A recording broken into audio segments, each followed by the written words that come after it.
Guys, it's Sue, your not so crafty crafter. Today I'm going to do a little bit of a tutorial and show you how I made this really simple but elegant note card. Sorry, I'm trying to get this camera centered. Sorry.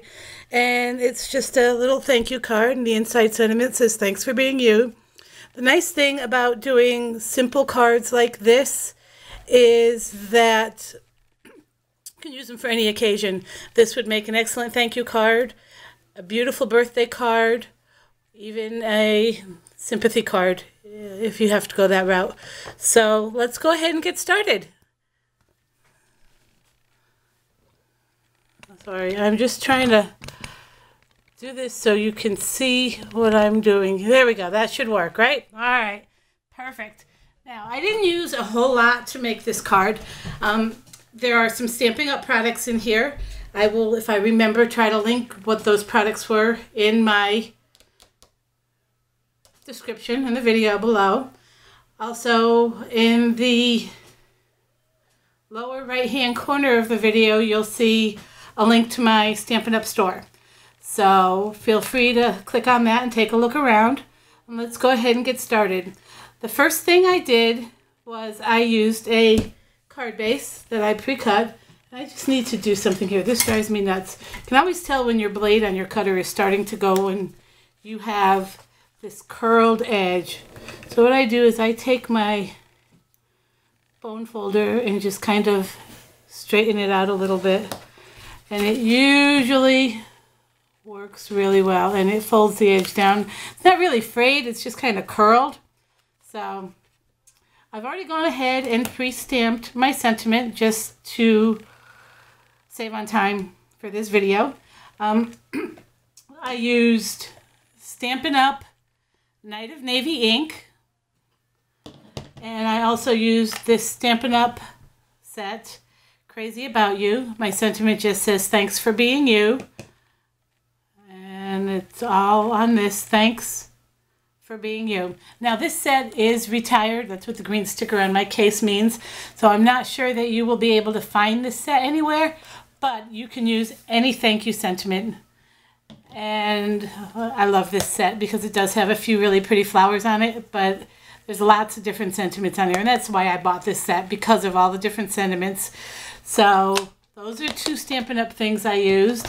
The other Stampin' Up! Product I used is vellum. This does have a vellum overlay, as you can see on the original.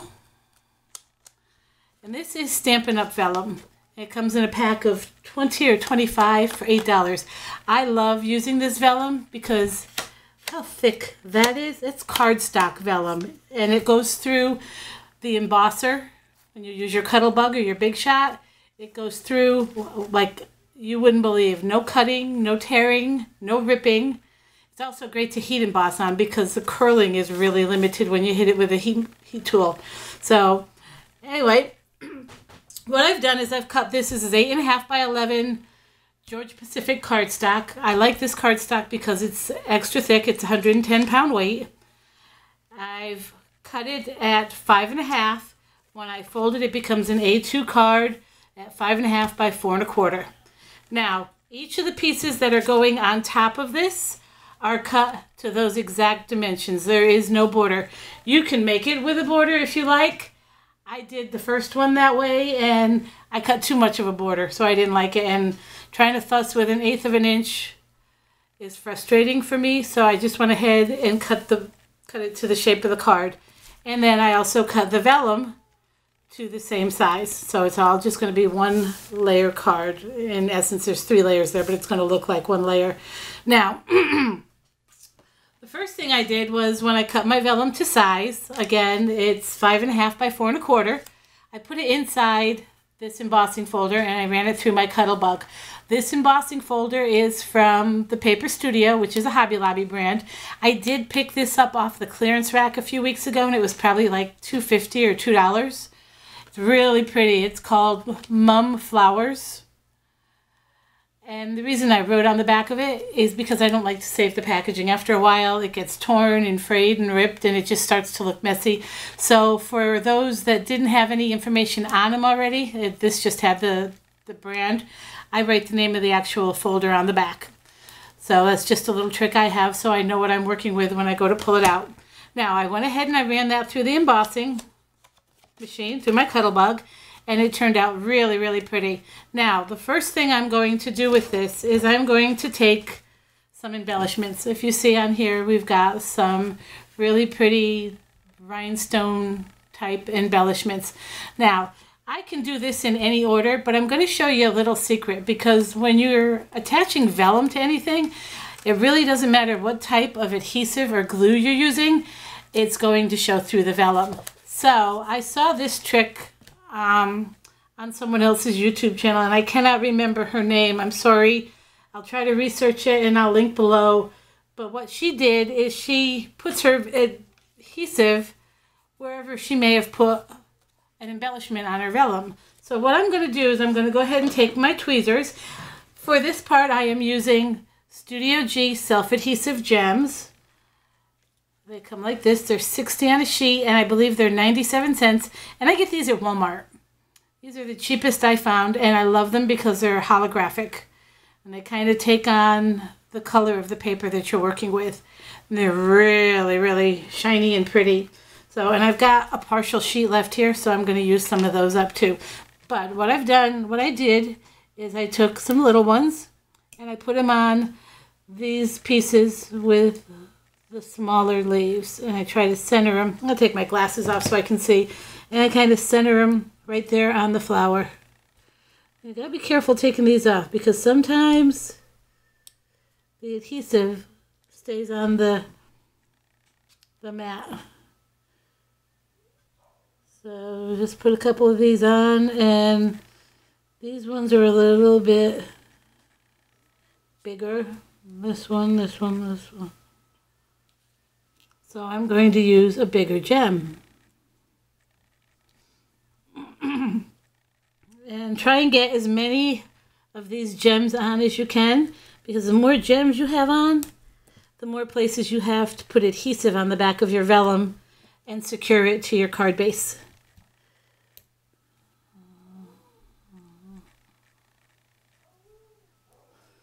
This one's going to use a little one right here.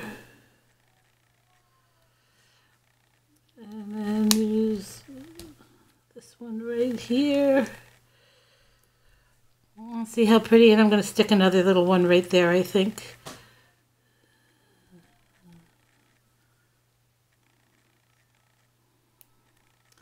And maybe oh, I don't have any small ones.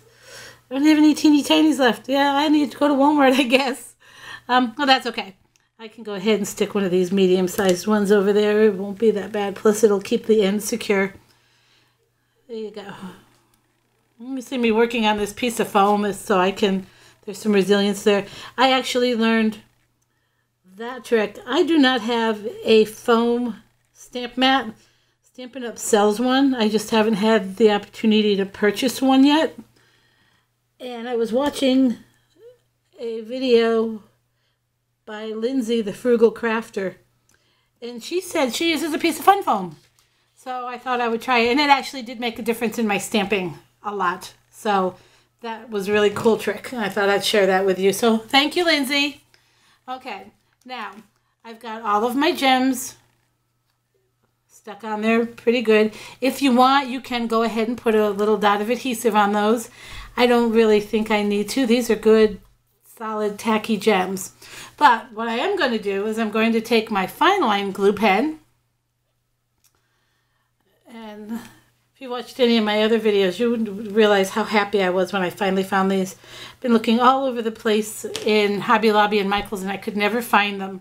And someone posted on one of my YouTube videos to check in the area where they keep the models, like the automotive and the airplane models for guys. Or, well, when I say guys, mostly guys like those things, but I know a lot of ladies do too. So, sorry, didn't mean to be specific like that. But anyway, that's exactly where I found them. They were in the model section, and they were like $4.99 for a pack of 2, and I had my coupon, so gotta watch where you check. I know when I'm shopping for storage solutions, especially anything that might be divided, I always go to the fishing department first and look at what they have for tackle box and tackle box inserts. Or I go to our local hardware, big box hardware store like Menards. You can go to Lowe's, Home Depot. They have a lot of things where you can sort the nuts and bolts. And they're a lot cheaper. You put the word crafting on something and the price doubles. I don't know why. But anyway, that's where I get a lot of my storage solutions. And I don't know how I got off on that tangent. But anyway, oh, looking for glue. Look in places other than crafting. I know when I buy my rubber cement, I also go to my big box hardware store and it's $1 cheaper bottle. And so is my Mod Podge. So just something to bear in mind. Anyway, I'm going to go ahead and there we go, get this running. Now where I have these bigger gems, I can go ahead and add a little bit of a bigger glop of glue there. Where I have these teeny tiny gems, I'm only going to want a little dot. That's why I stated when you start doing this to try and put as many adhesive or as many of the embellishments on as you can, because that's what's going to help hold your card. Not the adhesive themselves, but just the fact that you have more spaces to attach your glue. So, okay, I'm rambling. I'm sorry. This is one of my first ever process videos, and I'm doing it live. So I'm just trying to keep you entertained. Sorry, folks. Now what I'm going to do is I'm going to go ahead and place this on my piece of colored cardstock. Nice and easy. And now I'm going to press down where I actually have the embellishments, because that's where, as I stated before, my adhesive is. It's on the back of those embellishments. So I'm going to tack those down nice.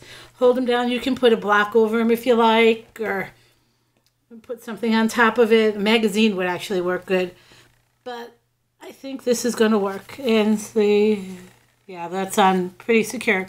Now, like I said, I do go ahead and pre-stamp my sentiment. And I'm going to go ahead and put this on like this. Now, you can raise this up if you like. I think just because it's covering the whole surface of the card, I don't need to do that. So I'm going to go ahead and I'm going to use my red line tape. Now, this roll of red line tape I got from Joann's in the $1.99 bins from a line called Miss Sparkle. And I really like it a lot. I usually buy my red line tape from Tuesday Morning. But Joann's is a little bit closer to me. Not much, but a little bit. And at Tuesday Morning, I pay like $99 to $1.99 a roll for it, depending on the size. This is, I think, this is a 1/4 inch wide. But again, this was from Miss Sparkle. It was $1.99. And actually, every once in a while, those things will go on sale for 50% off. So I want to say I paid 99 cents for this roll. I think 3 rolls would be good. I like using this red line tape because it handles really well. And all I need to do is take my tweezer and pull it up.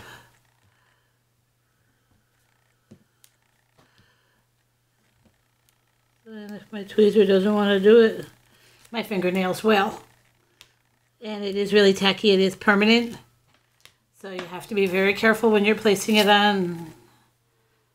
Because once you put it down, you're not getting it back up.